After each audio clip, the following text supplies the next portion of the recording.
Welcome to the Strong Enough podcast, where we talk about the challenges and celebrate the triumphs of people from all walks of life. I'm your host, Claudia. And I'm your co-host, Jen. Today, we have an amazing guest who is going to talk about what it's like to be an ambassador of God. And she's also going to share why being a believer doesn't mean you have to be perfect. Please help us welcome Dany Mendez. Dany, how are you doing today? Hello, hi from Dubai. From Dubai, I love it. From Denver to Dubai. We are so excited to have you here today. I know that you know Jen a little bit. You had a really awesome encounter with her.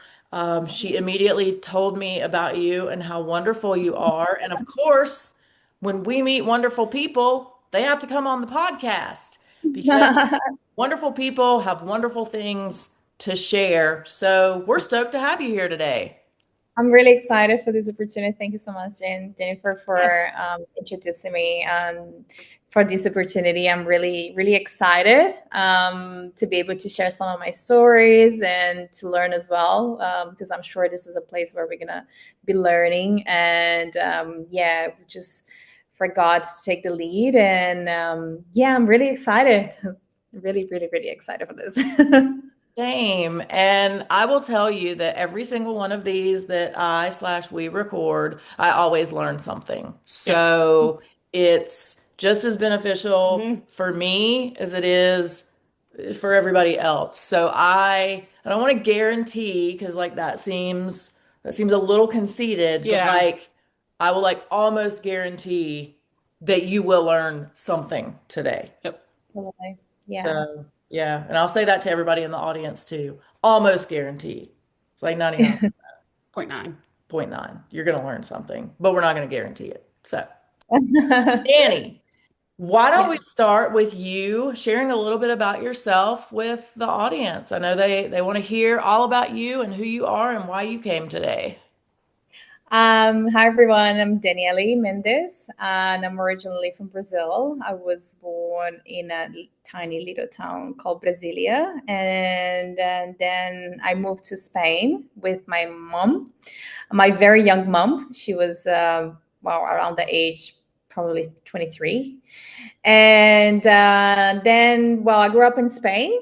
So basically that was been the journey. And then when I was 17 years old, I had this dream of traveling the world, when you're trying to find who you are and what you want to do. And they're asking you where you want to do, when you're going to become older. I was like, well, I don't know. I do something that I know is that I want to travel the world. And this used to be one of my prayers since I was very, very young.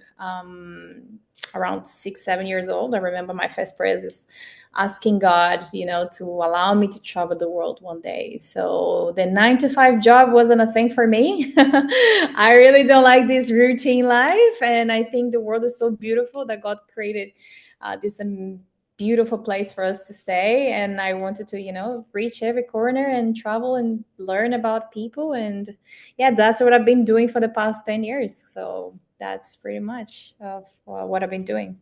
I work for a big company, a big airline. I'm a cabin crew myself, being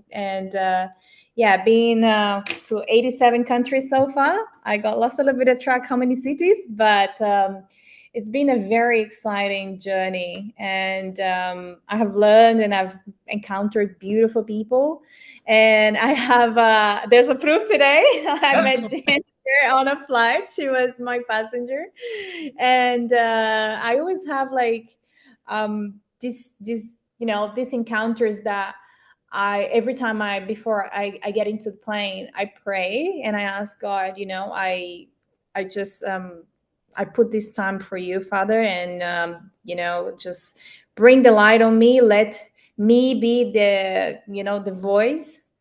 Let you use me for whatever you want me to use. And I think Jennifer that day, she really needed a little bit of a hug. She needed a little bit of, I think that was just literally, it was a godly encounter because I was not supposed to be on that flight that day. I was and neither were we. So like that was Yeah. like the whole thing too. Like we weren't even supposed to be on that flight either. Yeah. So for the people that don't know, I was flying to, well, another part of the world, and suddenly I get this call and I have to cover a shift for one of my colleagues that called sick that day, and they just sending me to Washington, and that was like my first time in Washington, and I was pretty excited about it. It's like, well, I've never been to Washington before. It's one of my first US. So yeah, and then I was just there, and Jennifer, she was coming. I remember she has a piece of really cool luggage, and I love to just always, be light casual with the customers, and just to make them feel like home. And this is not really the approach that my company has. We really need to be professional, but this is something that's personal for me. And one of my promises to the company was that I wanted to make sure that at least I would find. Obviously, we cannot make everyone happy, right? But we can make someone else's day. And I wanted to make sure that people have this feeling of being home. That they're seen. They're just not um, one more. So I wanted to They're make just not sure a that seat number. yeah, exactly. It's not just a seat number. It's just about people and stories, and they're, something you can learn from them. And they have so many beautiful things to teach you, and you from to learn, and you as well. Sometimes you're teaching a lot of people as well, all the stories. And yeah, so I prayed that day, and before I got into the plane, I remember going to the duty free shop, grabbing a lot of things that was like, I love to have my little notes, Mm-hmm. and it has a lot of notes on it, and with beautiful messages. And yeah, things just happen, and and it was really interesting, very interesting day. If Jenshi wants to share later on the details after her. Yeah, I mean, we can kind of go in that direction a little bit if you want. I mean, Yeah. it's a this is a very small portion story-wise of like the grander, Mm-hmm. the whole thing that's actually still kind of going on right now. Um, so this little aspect of it was from my wedding, that did not, the ceremony itself happened, but the wedding itself did not happen. Hence, we had to change some plans. We had to change all the plans. We had to change all the plans. So my husband got very sick, along with two other people, and like severe food poisoning. So he ended up in the hospital on our wedding day. So we have obviously, excuse me, obviously we had to change our plans. And so we were originally supposed to do our honeymoon. We were supposed to fly to New York and take the flight from JFK to Dubai. Obviously, Yeah. that didn't happen. So when we were trying to rearrange things, the only flight that was available to get us to Dubai was a flight from DC. So we changed our plans when we were over on the West Coast and landed in DC at like, I think it was probably like 11 p.m. Mm-hmm. And then our flight was like 8 a.m. the next morning, I think. So again, we weren't supposed to be on that flight either. We get Yeah. on the flight, and I had starting to get sick. I'm very open about this, but I have severe Crohn's disease, and stress is a trigger for it. There was a lot of There stress. was a lot of stress. So Yeah. I'm obviously not like, I'm already starting to get a little bit sick. And again, with having all these food restrictions, and allergies, you fill out the little form for, your food, for your meals, for your flight, which I had done for the original one. But in all the hubbub with trying to reschedule and do the Last things, minute booking. last minute booking, I could Yeah. not. And then this beautiful soul of a woman, um, Oh, thank you. literally ministered to my broken heart, up in the air at 30,000 feet for what? Were we on that plane for like 12, 13 hours? Um, 14 13 hours. hours. And honestly, 100%, it was divine. God worked that out. He knew what you needed. He knew what I needed. And I'm just so grateful that you had that open and willing heart to allow God to use you in that situation. And that's always my prayer too. Like whenever we go out and do stuff out Yeah. in community or whatnot, like I do. I always ask God to put people in my path who I'm supposed to minister to. Yeah. Being the hands and feet of Jesus.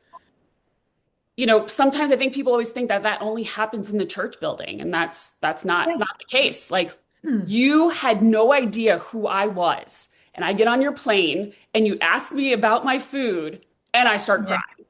Like Yeah. not a That's true. normal response. Um, then I feel bad, so then I'm like, okay, I'm so sorry. This is kind of what I happened. know that. I'm so sorry. I didn't have time to get snacks, and like Yeah. I'm upset. I'm trying to explain the situation. Um, Yeah. but for you to be in that position and to one, again, we know faith gets attacked and Yeah. we have to be careful in what we say and how we say if it's quote unquote religious speak. Yeah. And so for you to, again, you honor your job, you honor the people you work for, but the number one person you honor is God. And Yeah. you can tell that that's where your hierarchy, you know, Yeah. is in your life. And not that you're disrespectful by any means, to your position, but you obviously obey God Yeah. first and foremost. And I am a product of that obedience, Yeah. which Well, is thank you so much for so that. Yeah, I remember that day that just God spoke to my heart and say that you needed a hug. You needed to feel his presence, that he did not leave you, he did not forsaken you. And I'm sure that it will be just not a situation, but a testimony. And it's very tricky sometimes because listening to God's voice and obeying like that, and especially in an environment where I live in Dubai with such a big company, right? We have big restrictions because you need to be professional and you have a image to maintain, and you have all the things that you need to keep in mind to not offend the passenger or our customers. And we have to make sure that we don't go too personal, we don't cross the borderline, because that customers have sued before the company, and that obviously can cost my job, which is like can cost my entire career. yeah, your But if there's livelihood. something, yeah, we never know. But if there's something that I do know is that when God says something, we should obey. Like I'm not going to say I obey 100%, I'll be lying, and that's not what we want. But most of the times I try to follow what he says. And when there's something really clear, I just tell God, like, Holy Spirit, make this so clear that what you want from me. Mhm. And I remember that day just going, when I went to the duty free shop, I just grabbed, because in Dubai, we are not, well, you don't really find things that for Christianity. They do believe that Jesus is Jesus and he performed miracles, but obviously it's a huge thing. But he's the Son of God and he's Christ himself, like he's this Messiah and the Savior. So you don't find any of those things that I like to keep for myself to remind me of my faith. Not that we all need some push-ups, but I always keep like stickers. Mhm. I love to have like stickers all over my Bible. I have, like my notes with all the phrases in there with scriptures. And I Mhm. remember that day I just speaking random things, Mhm. and suddenly I just grabbed one. I was like, well, purple has never been really my color, but I don't know why it just came to me. And I just grabbed it. And I found out later on that was Jennifer's favorite color, one of your favorite colors that you Yep. said.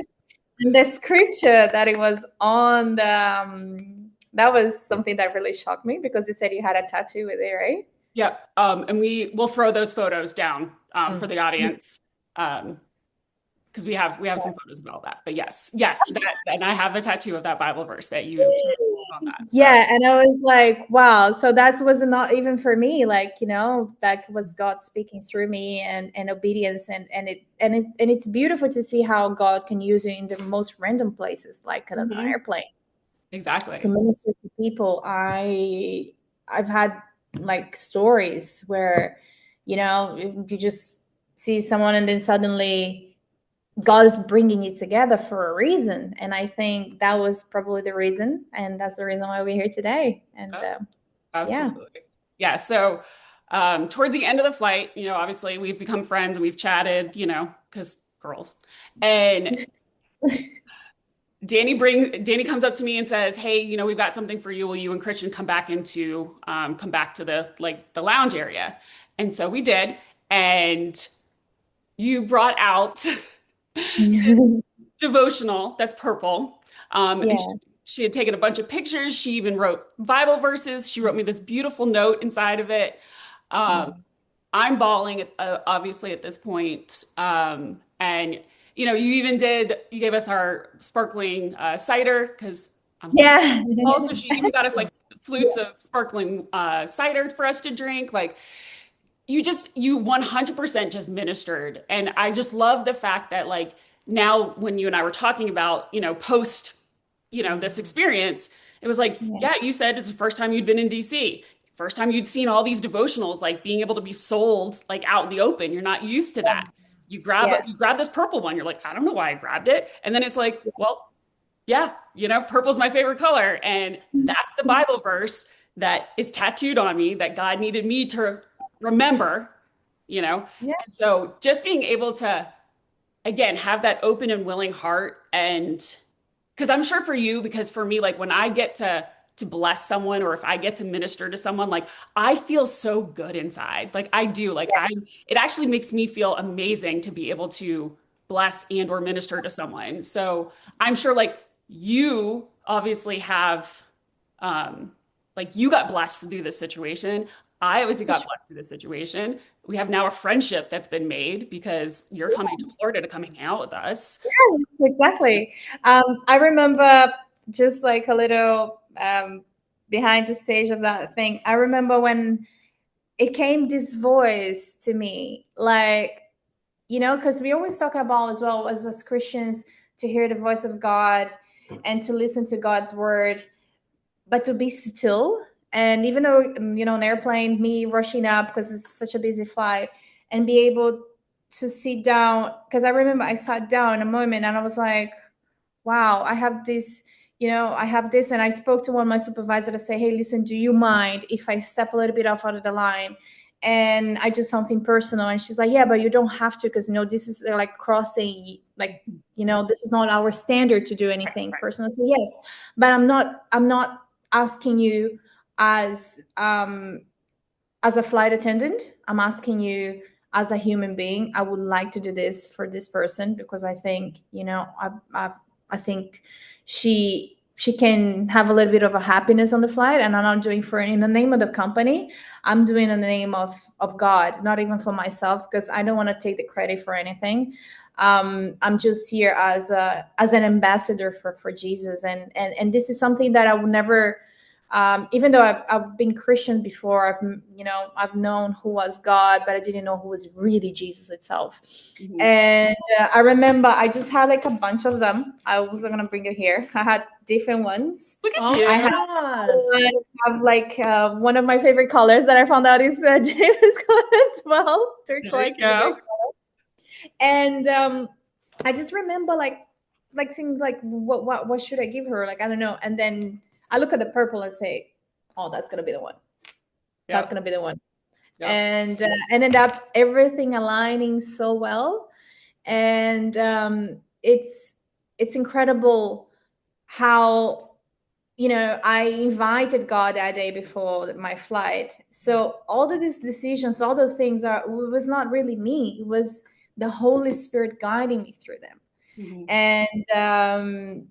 And here we are talking about faith and experiences, and I wow, sometimes when I look back when we are out of that and say, he's really watching us, he really really is there. Because for people who doesn't believe in God and people who doesn't, this is like, it's too much coincidence, me not having to be in a flight that day, you're changing your flights and this and that, and then you giving something that's your favorite color with you, something that you have your personal on you. It's not, you cannot make up those stories, it's like if the stars are aligning, it's for a reason. And And I'm really excited for what we're gonna be sharing, for all the stories as well. And yeah. You, both of you, um, hit some really interesting points, and I have like 64 of them that I want to discuss. But I'm going to start with something, Dany, that you just said. You said, I don't want to take the credit because it was God working through me. Yeah. I think that's so interesting and so unselfish of you because I feel like a lot of people do things with an ulterior motive, Yeah. perhaps, Mhm.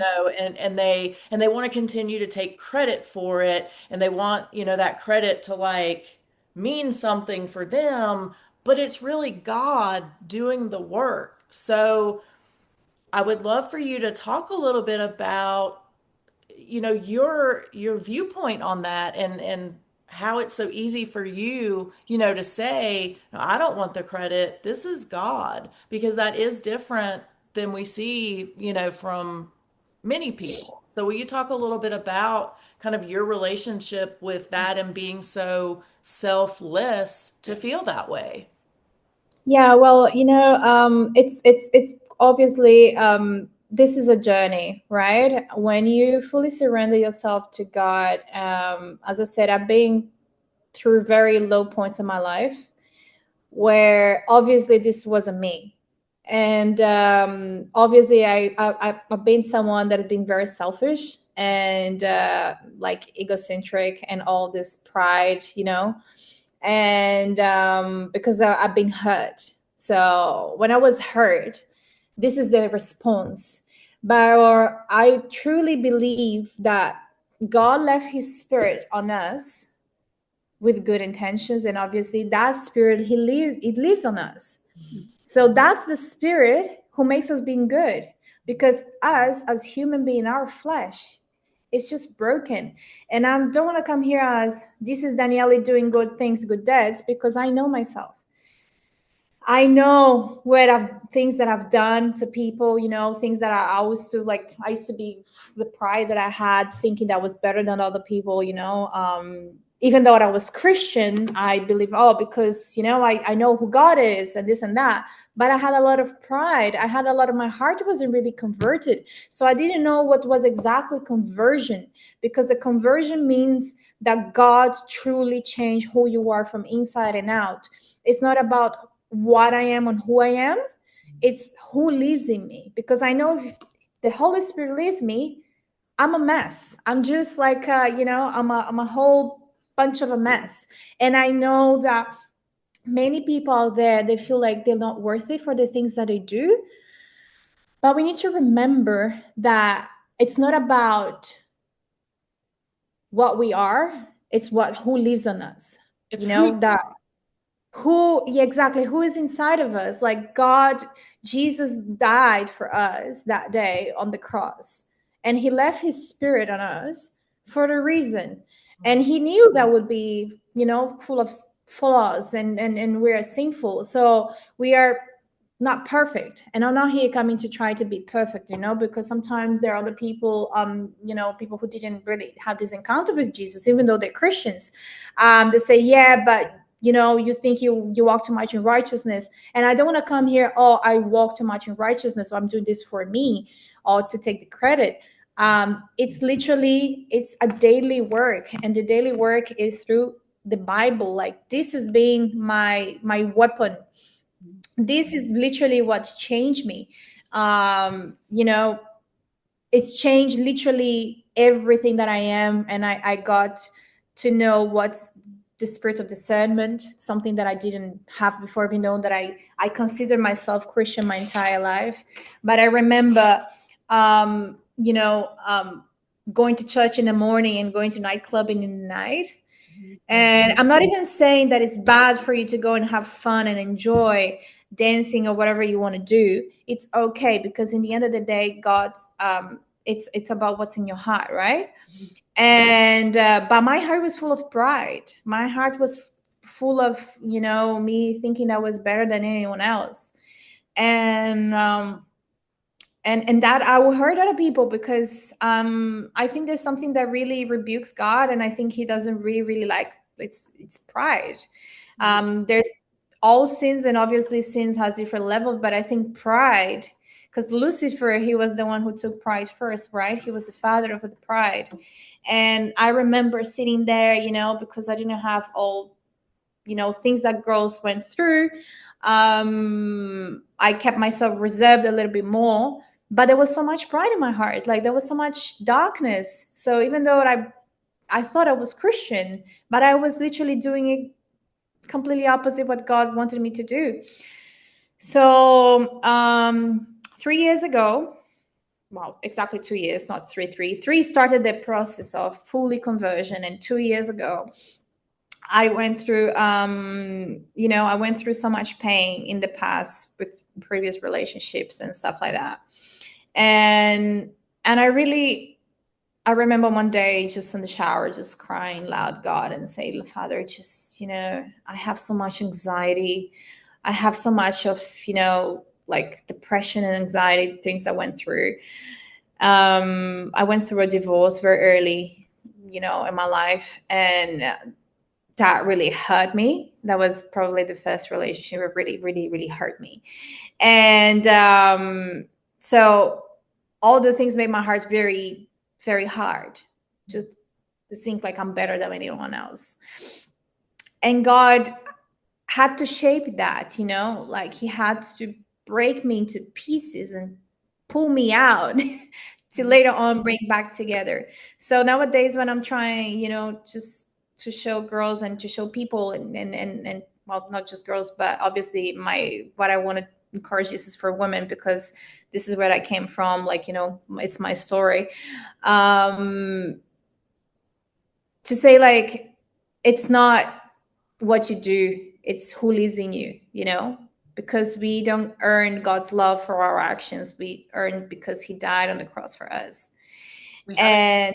And yeah, because I'm a mess. Like, I'm not gonna come here and say, oh, I'm a saint. Usually I say to people, if I wasn't a saint. You are a saint. That is just a believer in Jesus. So you are a saint. Yeah, well, You're not a perfect yeah, saint. I'm not perfect saint. What I want to say by not being a saint is I do mistakes. I sin and I fail every single day, and that's the reason why I need Christ and I need God to convert me. And so when I see who I was in the past and who I am right now, or who I'm trying to become, I want to try to become myself closer to God, closer to Jesus. And he was literally the most humble person that walked on earth. He didn't take any credit for himself. Even when he went to the cross, everything was to glorify his Father. So I think, when I do those things, it's not on my name. It's not for me. It's not to look good or to look nice or to look, oh, she's not this and that. It's not for me. I'm just trying to be light to other people. I'm trying to, um, to take to help them to carry that cross, just to feel their pain and say it's okay, but you're not alone. And I'm here for you as a sister. I don't know who you are. I don't know if you remember what I said to you, Jennifer, that day. I said, I don't know who you are, but God does know who you are. And He knows all your pain, everything you've been through and what you're going through. And just to trust that, He's with you and He's taking care of this. And yeah, so that was pretty much to answer your question. It was a little bit long, but that's pretty much of it. So I can kind of piggyback on that a little bit. Because I was in a position several years ago where pride was an issue for me. And I tried to take credit, for something that God did. And it was Yeah. actually it was a friend. And I kind of got in my self-righteous, high and mighty, like, well, you guys wouldn't be together if it weren't for me. Like, I'm the one that told you about going to this church. You would have never met him. Yeah. And I struggled with that. I'm not gonna lie. And I can honestly say now, like because I sat down, I was praying about it, and God was like, you're taking credit for this. I'm the one that did it. Because guess what? If you didn't have an open and willing heart, I would have used somebody else. Yeah. And when God said that to me, it was like a smack punch, drop kick to the face. Because I With was love. But it's so true. And it's like, how many times, like, do we try to do that? Like, oh, well, you wouldn't have that if it weren't for me, or you wouldn't be here if it weren't. And it's like, yes, I'm very grateful for that. But honestly, it was actually God. And you just, I'm very grateful you had an open and willing heart to let God work through you. Yeah. But again, God would have used somebody else if your heart wasn't open and willing. And I think that's for me, like that was incredibly humbling for me. And it Yeah. was hard. It hurt to hear that, but that was what my behavior was. And being able to pray through that and work through that and be like, okay, you know what? I do. Like every day I want to wake up and be a little bit more like Jesus than I was yesterday. And that's all God asks of us. It's not that we're supposed to, okay, we were these heathens, these, worldly sinner people living in the world, doing the worldly things. And then all of a sudden Jesus is the center of our life. We give our lives to him. Yeah. People seem to think that, okay, well, now you're a perfect Christian from here on out. And it's like, no, that's actually not how this works. And that's like not at all even what it says in the Bible. It's a constant, like you were saying, renewal. Like every day you have to get up, and that's what that means is die to yourself. That's dying to your old ways. That's dying to my pride. That's dying to my selfish ambition. It's dying to the world views as opposed to when they're compared to God's views. So I'm very grateful that you said that. And I think everyone can relate to that. I'll be honest with you. Like, I feel like there's so many of us that have like, if we could sit down and do a self-inventory, like, you know what? Yeah, I've taken credit for something that, I probably shouldn't have. Or maybe I've taken credit for it way too long. Like, it was something small, and I keep reminding somebody about it. Like, Right. hey, don't forget. Yeah, I did that thing. remember that thing I did. And you know, it's hard, like when you've got, dealing with somebody who's like that in your life or whatnot. But I never want to be that person because I want to bless people so much in this world that I forget the blessings that I've done. Yeah. So I don't need to keep a record because guess who is keeping a record? Right. God. The man upstairs. And that's all that matters. At the end of the day, when we are all standing in front of him, that's what's going to matter. It's not going to be, I'm not going to see Sally over here who, I stopped on the side of the road and, helped her change her tire or something like, you know what I mean? Like I'm, oh yeah, I got to take credit for that. And I was like, no. I think that's what makes it feel like disingenuous when people do that because it, clearly it's somebody who's supposed to be a friend or supposed to Yeah. be in some type of relationship with you in some way if they've done something, kind for you. And so I feel like then when they start pulling Yeah. out the scorecard, Yeah, it that's what makes it it is. feel very disingenuous. And so I just love your openness about it and just your heart, both of you. And I appreciate Jen, you kind of sharing the sort of the flip side of Yeah. being like, I kind of did this once. What I would like for either one of you or both of you to talk about for a second, because you both mentioned pride. And I want people to understand that like being proud of yourself and proud of your work and proud of your efforts and like that's okay. That's not the Yep. pride that we're talking about here. Right. So will one of you or both of you talk a little bit about that difference, of okay, this type of pride is okay, but this is the one we're talking about that's not okay. Yeah. If that makes sense. I would say for my opinion would be pride is doing anything and everything in your own power and wanting the credit for it. Yeah. Whereas the other side of it, The good side. it's confidence. It's you are confident in your skills, your abilities, and what you're accomplishing, but it's also knowing that you can't accomplish it in your own will, that you need God to help guide you, to help get you through it, to maybe help carry it because it might be too much of a burden. You know, Mhm. his yoke is easy, guys. Yeah. So I think that's the difference is when you sit at it from a place of pride, because again, we'll go back to my situation because that's the one we just talked about. I was prideful because it was like, well, I'm the one that found that church. Mhm. I asked you to go to the church with me. Well, you found your future Person. person at that church. Well, you wouldn't have never met him if it hadn't have been for me. That's Yeah. pride. What it should have been was, you know what, God, I'm so grateful that you used me to Mhm. open the door for my friend to meet Yeah. their spouse. How Mhm. amazing that I got to play a part in this amazing love story. Side note, it wasn't an amazing love story, but we're going to use it as Yeah. an amazing love story at the moment. But that's kind of what I'm getting It at was is for a moment, it was. but But that's the difference, I think, mhm. between Uh, pride and then also just being confident again right. in who you are and whose you are. And that's one of the things that every morning I get up and I pray Philippians 4 over myself, the armor of God. And I Mhm. have now added into it. Okay, so it's easier for me to just do it because it's from memory. All right, dear Mhm. Lord, thank you so much for this morning, for getting me up today.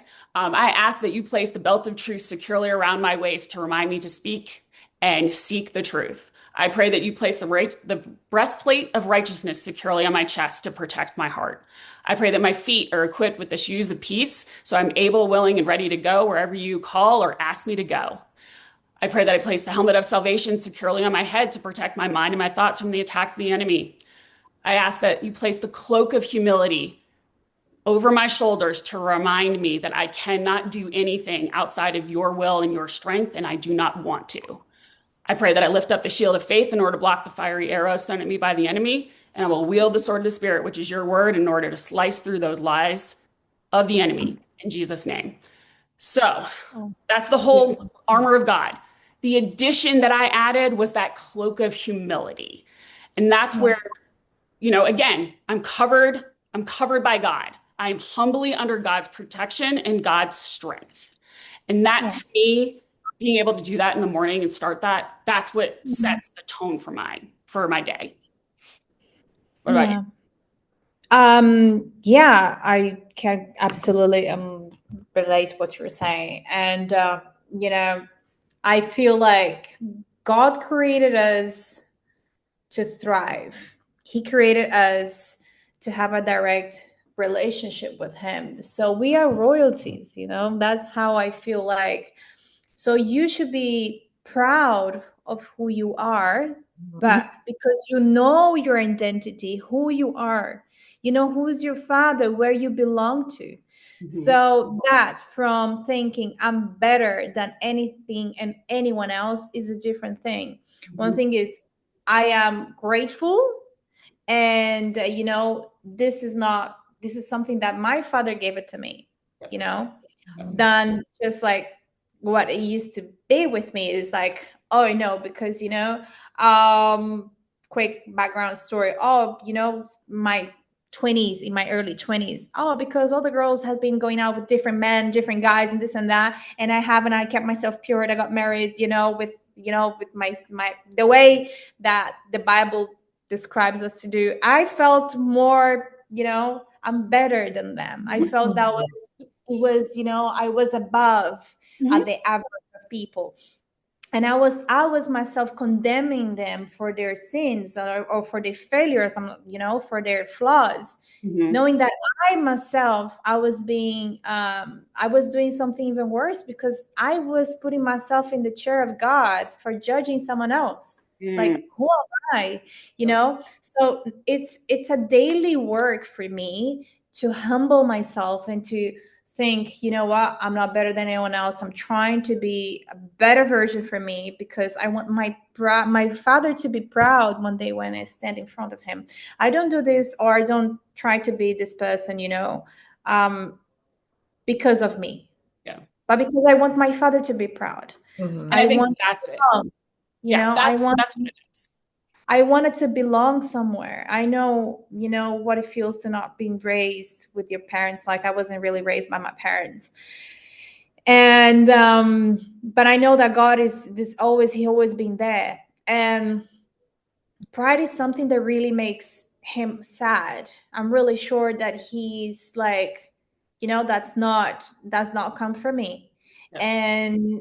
And as a daughter, I wanted to be like my father. And Jesus, he was that. And as I said, again, this is a constant daily thing. It's not because sometimes when I talk to people, just people say, oh, you're just pretending to be nice because you want people to like you.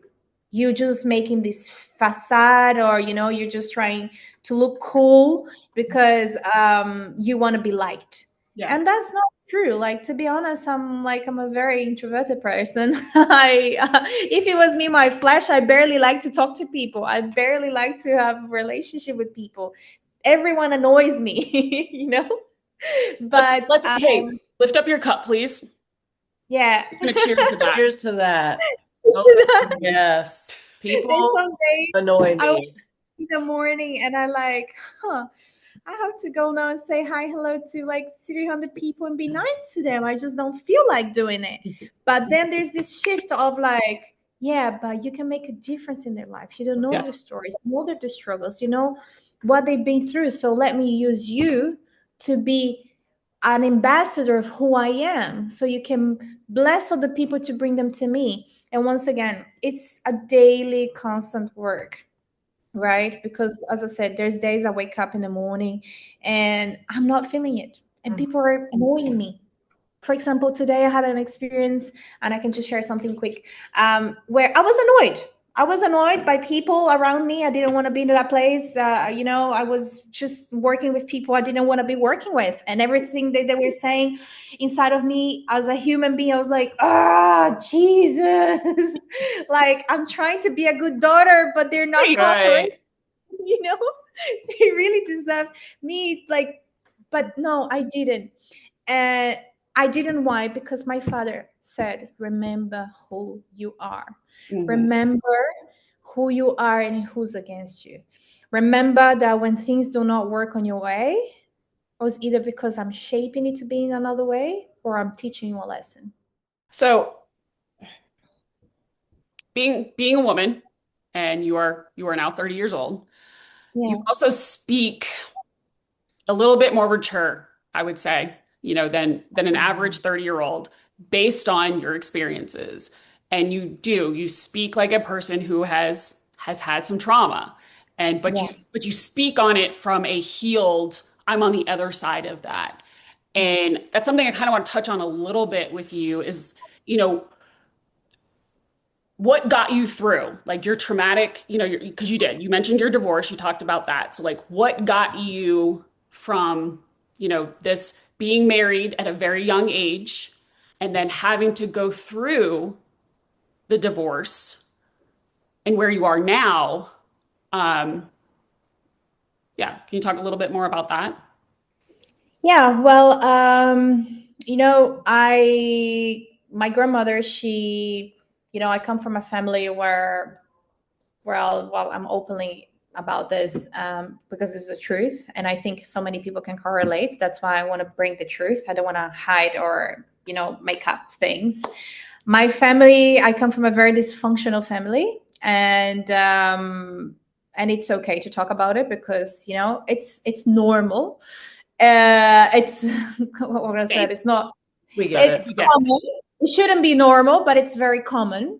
Mhm. To have dysfunctional families, and sometimes when we don't choose our families, right? Things come the way it is. it. And so my grandmother, well, I think it's like kind of generational curses, if we can be talking about that later on as well. We have this thing of alcohol, like really quite women kind of just trying to get things from people and from men. So this is what runs through my family. And like using men. So it's a very Jezebelic kind of environment in my family. It started from my grandmother, that when she was young, she had the spirit of Jezebel, and she used to be drinking and all those things, like you can imagine. I remember my mom and my aunt saying that she had to drag her out of the bars. She was destroying marriages, and she was, because she was hurt as well, coming from she was a widow. She was left with 7 kids by herself. Mhm. And I cannot just imagine the pain when she went through. So everything started from my grandmother, right?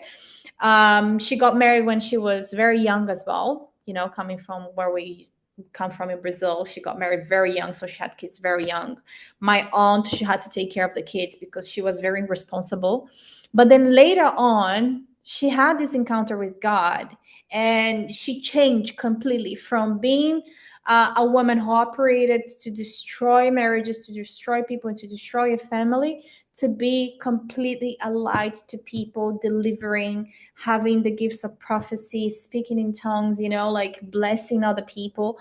And that's something that I always saw in her eyes with light, pure light.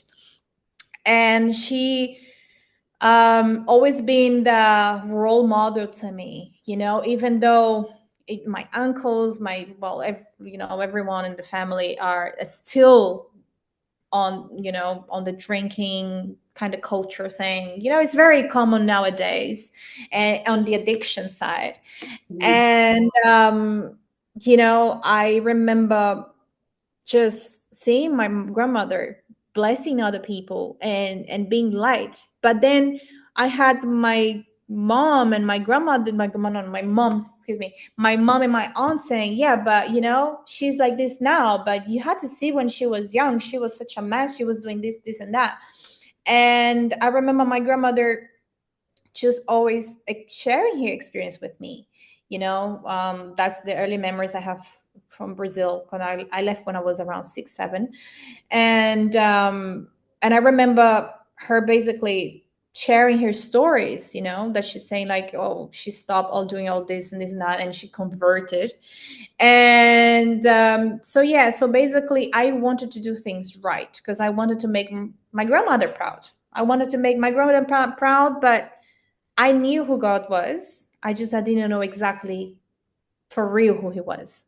You You didn't have a know, relationship with them. I didn't have a relationship exactly. I didn't have a relationship with him. So I was under her protection, she was praying for me. And the things is, because she had the gift of prophecy and she could discern and she could see things when if she would do sneaky things, she would see in her visions and her dreams, and God, the Holy Spirit would reveal to her.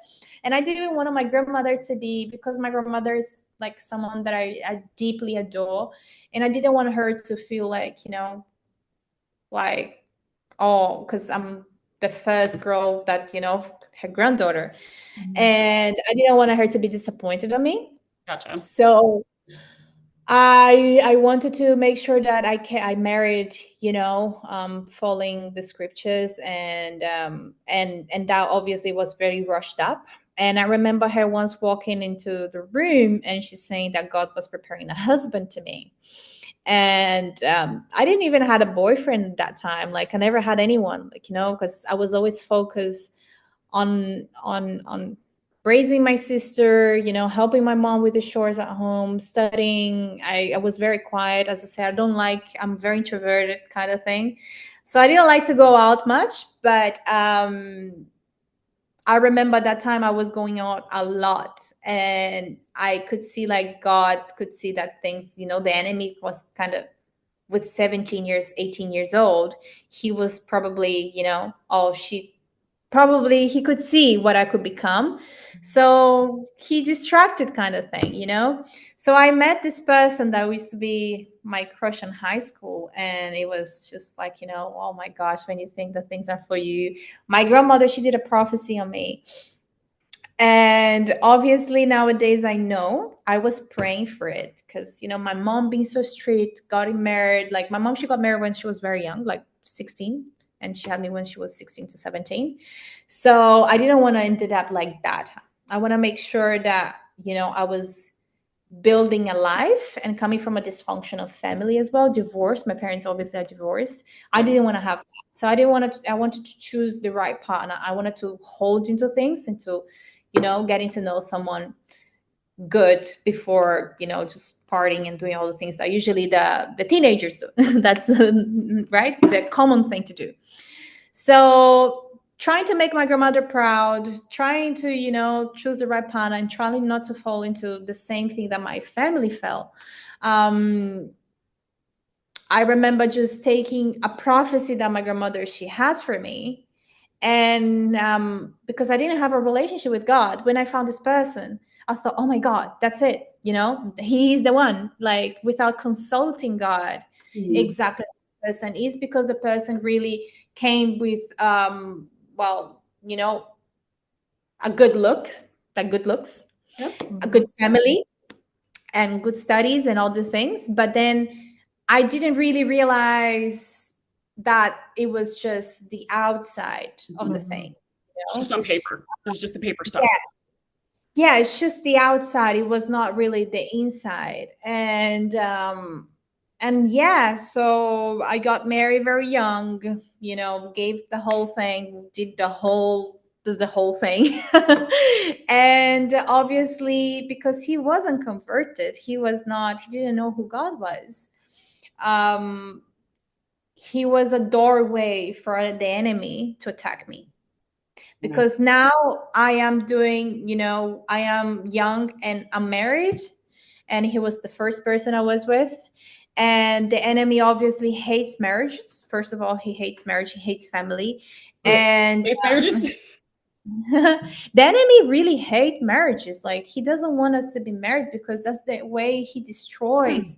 Well, he doesn't. um, He doesn't want the right people to be married to each other. He's okay the about the wrong people getting married to each other. Oh yeah, for sure. But that's the thing. Like, Yeah. the right people. Well, when we're talking, like, people can be married, but the real marriage is not about you going and signing a paper with another person. It's Agreed. not you living together. It's not about that. It's about the relationship between you, your spouse, and God. That is what it means in Covenant. marriage. And it's the covenant. And I think that covenant also reflects the Father, Son, and the Holy Spirit, right? It's 100%. it's kind of like it's kind of like an image. God has the Father, Son, and the Holy Spirit, and He wants us to have that. And so I wanted to make my grandmother proud. I wanted, to make sure that I was secured. I didn't fall the same mistakes that my mom did. I don't want to be divorced really young. And so I gave it all. And obviously, the enemy used this person to really hurt me throughout the years and really gaslight me. It was very, as I said, I don't want to put this as him as a person, because I try to see the good in everyone. Right. I try to see the light on people. I try not to just stick to the bad thing, because I know it's the enemy who operated. It's not probably him. So I don't want him to have the credit for this, but I wanted the enemy to have the credit for this. And because he did not know who God was, he did not know love. He did not know how to love someone else, because he had no idea who God was. And obviously, coming from a country where he comes from, religion, has been used to manipulate the mass and the crowd, and it has done a lot of pain and hurt. So his vision of religion is like, oh, I'm gonna become like, one of these people from terrorist, or this fanatic. Right. And there was no way I could. Every time I would put a worship song in my house, he would turn it off. Every time I was trying to read my Bible, I could see the enemy was very very angry at us and at me for being, trying to follow God. And I think that's why they say that you really need to be yoked with someone that is, share the same faith, because the enemy is going to use that person as a doorway to hurt you. Not because this person wants to hurt you. I could see in his eyes he did not want to hurt me, but he was hurting me. And he did a lot of pain. He caused a lot of trauma. But obviously, that was the consequences as well of my decisions, right? because I feel like if I would have listened to God, if I had a relationship that I have now back then to God, I would have, started a process of praying, fasting, and just like a campaign to really know if that was for me. And honestly, the prayer that never is going to answer is, "Dear Lord, if this is not for me, take it away." Mhm. God will give that an express delivery. Like He Oh, wow. will do that in this, even though you want it, but if you put everything in His hand, He will take the lead. If you allow Him to take the lead, He will.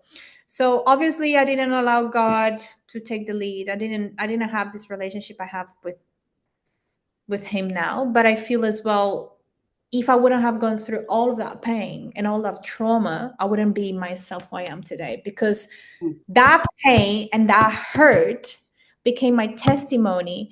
And I started seeking God so much because I was so desperate for healing and so desperate for finding a doorway for that pain to be gone, that I started going to my Bible every single day. Okay, And I want that to was, pause real quick. Let's just yeah. be honest.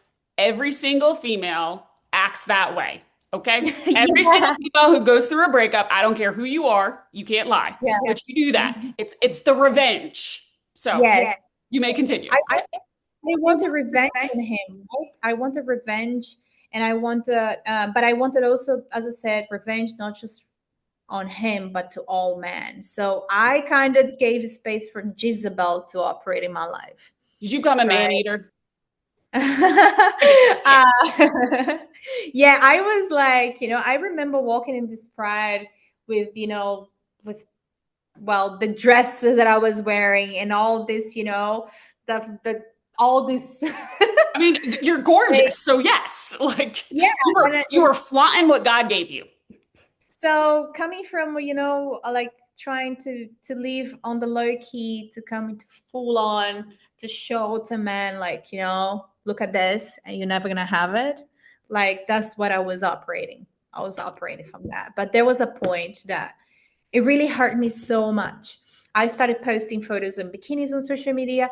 I started like dressing up in a way that obviously get the wrong attention to me. I was drinking, I was going out. Suddenly I started like just being disgusted about men because, like I was being so masculine because I was like with the full armor on to not get hurt. So Mhm. obviously that trauma came and really like destroyed a lot of things inside of me. Mhm. And this is when one day I just like, God, take it away. Take it away because I'm going to hurt so much. Like I'm going to hurt people a lot. And I know this is not what you want from me. I don't want you. I remember just standing one day in the bed for like 15 days. I didn't get out of my room, just in a dark room, and saying, God, I know that you gave me this gift of of beauty or whatever gift you gave me.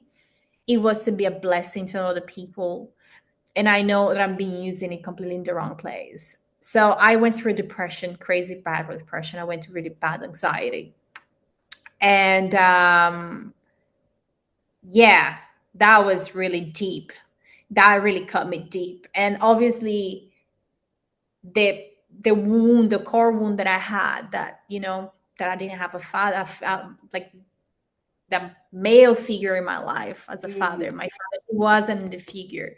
I was trying to substitute my husband as the figure, the masculine figure. So I really had this really bad relationship with the male, right? I always had really, really bad views of males. So I was becoming myself very masculine, in a point where I remember I was one day in a party and I was dancing, and even the girls were being attracted to me. Even girls, I've never been attracted to women, but Right. it was in a point that I was looking at the guys and say, "You see, you think you're good? I can even take the chicks you're trying to sleep with them tonight." Mm. That's how the pride that I was talking about. It was like, not that you cannot touch me, but even if I want her, I can have her as well. I can have you and her if I want tonight. Right. Mhm. And that was, excuse me, and that was the pride that I was talking about, So that trauma came, and Jesus just used that and say no. Hmm. So you talked about kind of all the things that God gives us, and we're going to put a spin on that real quick, and we're going to talk about one of the things that we love that God has allowed us to get, and that's tattoos. Um, Mm-hmm. we feel like tattoos tell a story. I have a bunch, Jen has a bunch. And I think each of them are a little piece of our puzzle, a Yeah. piece of our story, a time in our life, that represents something major Hmm. or, monumental. So I know that you recently had an opportunity where like you might we're about to get a tattoo. And it went sideways in some way, but we want to hear that story because we have questions. Yes. Yeah, well, so I went the other day in Bangkok, and I've been praying about it because, as I said before, I get a tattoo, I want to make sure that I'm not gonna regret it later. Yeah. And I don't want. I do know the spiritual realm nowadays. How after reading so much, I have this discernment of the spiritual realm, and I understand that spirits can hide behind objects, things, intentions, and he uses that energy to kind of, operate in your life. Hmm. Um, just to think like demonic spiritual beings can be trapped into a nose ring. Hmm. What is the reason why you had that nose ring? Why did you do that nose ring for? Out of rebellion, out of pride, or because you liked it, or because tell a story. What kind of story it tells? A story of pain, a story of happiness. So one of the tattoos that I wanted to get, right, is that literally it says that I'll give you back. The Lord says, I'll give you back everything you lost. Hmm. Yep. Huh. We were talking about that last week. Yeah, exactly. And that is basically one of the, my story. Because every time I want to look at that tattoo, it's going to remind me that he is in control. Not that I need a reminder to, but it's nice, to have it Hmm. there. But I've been thinking, I've been praying about it as well. And also one of the tattoos that I wanted to get as well is this one. It's Joshua 1:9. And it says, be strong and courageous, and do not be afraid, and do not be discouraged, for the Lord your God will be with you wherever you go. And that's Joshua 9. And yeah, my nephew names as well is Josh. So I've been kind of thinking about to get a feel of them, like that tells a little bit of the story, like some of the scriptures. And I wanted as well to get a turtle All right. because a marine, yeah, marine, the sea turtle. Hmm. This sort of for me represents as I'm a diver myself, so I love the ocean, and I, going back to that stage where I was going through the depression and anxiety and all of that, I felt this deeply connection with the water, with the ocean. I'm doing it probably next week for this Awesome. Awesome. I can't wait to Send, see it. yeah, send photos, please. Yes, for Yes. sure. yeah.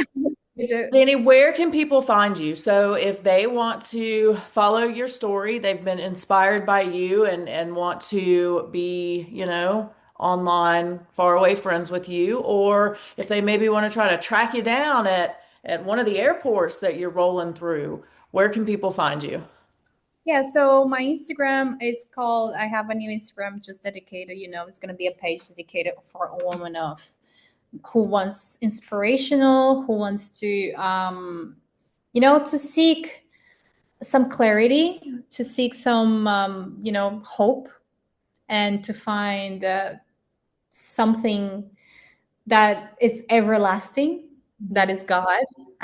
So I created this Instagrams called Purely His Word, And it's literally purely, it's going to be purely his words. So it's not going to be for me, it's going to be for him, where I'm going to be putting obviously podcasts. I'm going to be sharing some Bible verses, studies, and everything that's related to, healing, and talk about relationships, and how society perceives us nowadays in this, like, especially talking to the single ladies, and how society wants us to to show ourselves in order to be liked, where I feel like women of God, there's nothing more beautiful and attractive than a woman that praises the Lord. So that is going to be my Instagram for now forward. It's called Purely His Word. And I'm really excited for that journey. Awesome. Same. We'll drop that down for all the viewers, so you guys can go follow our beautiful Dany. Yes. Dany, you you. have been absolutely amazing today. Thank you so much for being so open, being willing to share pieces of your story. And we did only get to hear pieces. So I think, we can definitely circle back here and have another conversation so that we can dig in a little deeper on some things. But thank you so much for your willingness to chat with us today. We really, really appreciate it. And I know the audience does as well. Well, thank you so much for having me with you girls. It's been an amazing journey, just, since I started with this idea of having a podcast, and then we're actually doing it. And I'm really excited for what's coming up. And I'm really excited. And thank you so much. Yeah, absolutely. Thank you. Thank you. Thank you for listening to the Strong Enough podcast. You can find us on your favorite podcast platform by searching Strong Enough. Don't forget to follow us on Instagram and Facebook at Strong Enough Pod. If you have suggestions for an upcoming episode or a future guest, please reach out at strongenoughpod@gmail.com. Remember, you are worth it.